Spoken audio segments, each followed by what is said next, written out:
All right. Welcome, everybody. Hello, Ged. How are you? Happy New Year Wonderful. and all Happy that New Year. stuff. I got quite the email today. Well, I didn't get What? an email today. My From who? home received an email that we are cordially invited to a wedding Oh, in the year of yeah. 2023. That's this year. That is this year. And you, sir, are apparently involved in this wedding. Oh, was there any shotguns involved? There are no shotguns. No? No, I think the shotgun is long past. Your Yeah. shotguns are like 6 and 3 now. Yeah. It's collected rust. It's out in the backyard. Congratulations, man. I'm pumped. Yeah. Thanks, man. I mean, I'll have to check my calendar, of course, see if I'm available. Busy guy, so we're gonna That have to see damn what's golf, happening. man. That damn golf. I mean, if the weather's good, it's 50 Yeah. 50. Okay, so we are here to talk about Star Wars: The Bad Batch. Season 2 has returned, and I had a feeling this was going to happen. Yeah. And I'm kind of it either happened the way I thought it was, or maybe the episode wasn't as like great. But I feel like I was worried Andor was going to make me feel different about other Star Wars shows. Do you know where I'm trying to go with that? Like, as far as like, you felt this was a little anticlimactic, did you? yes, Well, very much so. Here's the thing, though. I mean, I think we'll both agree that the Bad Batch was probably the biggest surprise of a Star Wars property that we've been treated to for a while. But you're right. I mean, Andor was so out of the blue. I mean, I don't think any of us saw really that coming, even though looking back to a year where we should have. Yeah. But I didn't necessarily not enjoy it. It just I'm not saying I didn't enjoy it, but like I almost just felt like I was just when you've lived through the it didn't really get monologues, me excited. right? Yeah, when you've lived through the monologues of Andy Serkis and the lady who played Andor's mother about, but I was asleep and one way out. Like it's really hard to follow that up. Yeah. Like that realism, I don't know, that emotional gut punch. It just, for episode 1, it wasn't there. And let me just say, and the Bad Batch is capable of those cool moments. Like there was definitely a few of those in season 1, like the bombing of Tapoka City, like the clones' homeworld, right? Camino, when they just slagged it. When Cad Bane appeared and like shot Hunter, like it had a ton of these like really cool moments and a lot of the Empire scenes of, how they're forming and murdering and stuff like that. I thought for a season premiere, considering everything that they kind of left off in season 2, right? You have the clone arc, right? I'm forgetting all their names as we get back into it, but the one Kaminoan who they took, the cloner, right? Yep. She went to Mount Tantus, I believe. There's that whole storyline, dealing with the ramifications of their home world being destroyed. There was so much, I thought, emotional baggage from the finale to then go into this 2-episode premiere and not get any of it. Nothing. It was just like, we're going to get it down the road. I know we are, but for a premiere, like premieres, I feel like they want to hook you, get the action going. And I thought it was just, I don't know. It was average. It was anticlimactic. Yeah. It was almost like they were just picking up again. Yeah, it was just, and like one of my complaints in season 1, again, like you and me both love season 1. Yeah. But like I thought they relied on Sid a little too much. Like Sid started to grate on me a little bit, and like into episode 1, Sid's still there, still calling the shots. It just feels like for the stakes we previously had, nothing's changed. And again, I know it will, but for a premiere, it just seemed like the same old situation going on. Yeah, I'll give you that. Yeah. And but like, it was cool. We got to see some different planets. They're out on missions. They have different armor paint jobs now, which I thought was, is that just a merchandising choice, or did they, because basically they just changed the red to orange, I feel. Like they all kind of had red, stripe here or there, and now everyone's orange, and like Hunter I also has like found that teal green. I also found, I could be wrong, that their shade of armor was darker. Yeah, it's maybe I'm wrong on that. But yeah, it's changed. It's definitely red to orange. They've had some other colors. maybe it's just for merchandising. If you want to sell another round of Bad Batch, Black Series figures, they got different armor. Yeah. So but again, nothing crazy drastic though. Like if you're gonna change it, like no one got a significant, upgrade, so to speak. No. So anyways, they're off on their one mission. Sid gives them another one, and it's like this is the cliche. This is the one that this is the mother load. You can buy your freedom. Walk free. So they go to Serrano, which I thought was cool because we get to see Dooku's castle again, which we saw in the Clone Wars.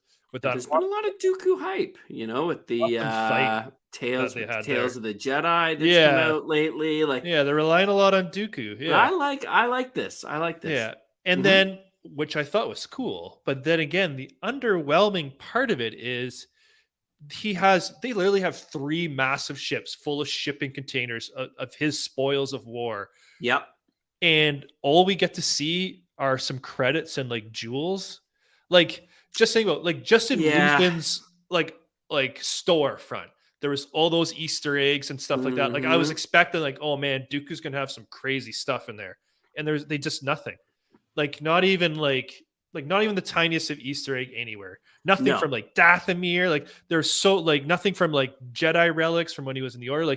They had such an opportunity. I thought to stuff a little stuff in there. Yeah, it was just I at first I shipping thought containers and I went back to check. At first I thought I saw kyber crystals in the container, and I was like, oh, kyber. So I run back. I'm like, no, they're just random jewels. Just jewels. Son of a bitch. even when Omega went back for them, I'm like, okay, well, there's something here. No. Yeah. So that to me, they had opportunities to add a little something in there, and it was just kind of like you said, it was just anticlimactic. It was just it's just a job. That's fair. And then that's really it. It was just a job gone wrong episode. There wasn't Tech fractured his femur, but was still walking around and shooting people. But when it happened, I was Wrecker, Omega's still doing her thing. They're I find the dynamic is still the same between everybody. She's definitely become more useful. Learning with the ships and and then the one cool scene we got was at the very end. Was his name Rampart? That the Imperial officer dude. Basically just smokes Wilcock. Yeah, because he said he claimed Clone Force 99, which is interesting because it says to us that he's petrified of Tarkin. He must have told Tarkin. To the point he'll cover that up. Yeah, he told Tarkin that the Clone 99 won't be an issue anymore. Obviously, he says he got rid of it. Because he was there in the first season, was he not? Yeah.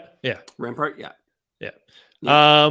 So it'll be interesting because now, the one thing I thought was interesting was he didn't look surprised that it was Clone Force 99 when he was told about it. So has he known they survived this whole time? And this obviously is not the first job they've pulled. Yeah. So my guess is he's going to be having, a squad of special forces that he can trust secretly chasing him down all season would be my guess. Maybe someone with really good accuracy. Very good. He might even have a tattoo of a super good scope over his eye. Yeah. But that's the other thing too. At the end of, I'm trying to remember what happened to Crosshair at the end. He realized they bombed him and left him there, and they said, "Come with us," but he turned him down. And there was nothing, no Crosshair. Yeah, exactly. Yeah, that's what I mean. Some of that baggage we got left off of, they didn't touch any of it. No. So just a little anticlimactic for a premiere. Again, I don't know, as a ship guy, it was cool seeing the V-wings. They were always kind of that pre-TIE fighter model, and you only really saw them at the end of Revenge of the Sith when they're coming in with Anakin's burnt corpse in the shuttle. That's right. Palpatine's secret hangar. So to see them a little more in action was kind of cool. But other than that, I don't know. I got nothing. Did anything else stick up to you? Nothing. Yeah. The one thing I thought too was the whole time they want to get literally just one tiny container. And the whole time I'm thinking like, man, it'd be a cool nod to Solo if you took the whole larger container and like rope it up to your ship and get out of there. But yeah, it was kind of weird how they just wanted even when one they talked about commandeering the chest. ship, they instantly was like, no. Yeah. And I'm thinking the whole time with that container sitting on the edge there, like bring the shuttle over, strap a chain onto it, and like take the whole damn thing. If there's one thing that I could point out in terms of a difference between this season and last season already, it's how much more cautious they are with Omega. Like when they first got her off of Camino, they were taking every chance known to man to the point of being reckless. Now they're quick to say no. Yeah, because they're trying to keep Omega safe. Yeah, they're really in that father, guardian type role. And I guess the other thing too is people think they're dead, so they really don't want to be seen out and about. Well, there is that too, right? Yeah. It really, it left a lot to be desired. Yeah. I'm not sure how they're gonna move forward from here, other than this task force. But it was not. Like, I know from the trailer, there's cool stuff coming, but I was just hoping we get a little bit right from the get go. But we'll see. Fair. Yep. All right, let's want to rate this thing.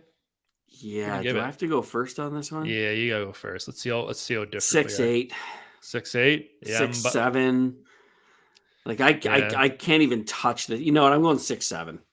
Yeah, I'm only giving it that high because I was pumped to have Bad Batch back. Yeah, I'm gonna be a little higher. I'm probably 7-2, but again, if again, I wonder how I would have felt coming had I not gone through Andor going into. I don't think you'd have felt any differently. You don't think? Yeah. No. There were so many, as you said, so many opportunities within the show. First storyline. Yeah, it's just swing and a miss. I mean, for anybody who watches this, it's not that we're hating on the show. I'm sure it's going to be awesome this season. Like there's so much to cover, but this first episode just didn't hit it out of the park. That's all. It happens. Yeah. If you go back to Dooku's castle and you are stripping it down, how do you stay in Dooku's castle for 3 episodes? How do you not like shoehorn in some cool stuff? Especially coming off of Tales of the Jedi. Yeah. Imagine stuff from the city that him and Qui-Gon go to that they just finished talking about, or a relic from Yaddle from the end of that. Like there were so many opportunities, not even subtle Easter eggs, but stuff literally that just happened in Tales of the Jedi that idiots like you and I could have been like, nice. You nailed it. You got that. There's Yaddle's lightsaber or something, right? There were so many opportunities. And like even just like, I don't know, stuff like from like known separatist worlds, because they're saying he pillaged them, right? Yeah. Like it could have been so much more than just a bunch of chests with jewels and money. Yeah. I was hoping to see like a Viceroy cloak or something. I don't know. Yeah. There's I don't know. Just to rope in because they're never going back to that location again. You know what I mean? That's kind of like it's one and done. They have to move on from it.